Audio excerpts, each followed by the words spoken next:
Or a pistol, a Clark and Sherrard. Clark and Sherrard. That is, Yes, it might be the rarest Civil War gun there is. You just walked in here with Jimmy Hoffa. I got the revolver at an estate sale in Houston, Texas. I believe, from what I have seen in my over 50 years of gun collecting, that it is an old Clark Sherrard cap and ball revolver. I'll be happy with $40,000. I know these folks have got to make a living, and I got a good price on it at the auction. You know how rare these are. There's like just a handful of these in the world. Absolutely. There's one at the Gettysburg Museum, but it exploded during the battle. Well, the story is that the state of Texas gave Clark and Sherrard thousands of dollars to start making their version of a Colt Dragoon. And they were having lots and lots of troubles with the guns. They didn't get delivered, and the whole operation more or less fell apart and folded. And then one of the partners went in and took some of the parts, put them back together, and sold off a few of the guns.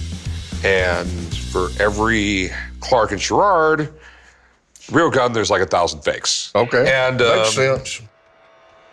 I don't know if there's a bad fake where the casting came out terrible right here. Was there any paperwork or anything with this? No, sir, but the fact that this one has no rifling leads me to believe that it was one of the ones that was put together from those parts like you're talking about. If this thing is real, it's one of the coolest things that's ever walked in here. I'm like in awe of this thing right now, but they're so rare, I have my doubts. You understand why? It's just, I can you basically just walked in here with the Holy Grail. So, how much you want for this thing? There's been several of them. There's ones that sold for at a big auction house, and it went for like 60, 70,000, something like that. And I'd be happy with 40,000. You've literally walked in here and told me, you know, when you go to France to the Louvre and you see the Mona Lisa, well, that one's fake. I got the real one right here. I got the real one. So I'm gonna go make a phone call, get someone down here. I'm not even beginning to figure out if this thing's real or fake. I just don't know enough about it. So let me call a friend who will know something about it, okay? Okay. All right, I'll be right back. I've had a few gun shops look at it. Everybody thinks it's real. I think it's real. This thing is sort of like a time machine.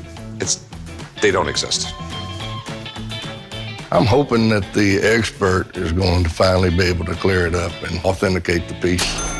Like I told you, the Mona Lisa, the one in France, is fake. These are so rare. Saying it's like the Mona Lisa is not an understatement. I've never seen one outside of museums.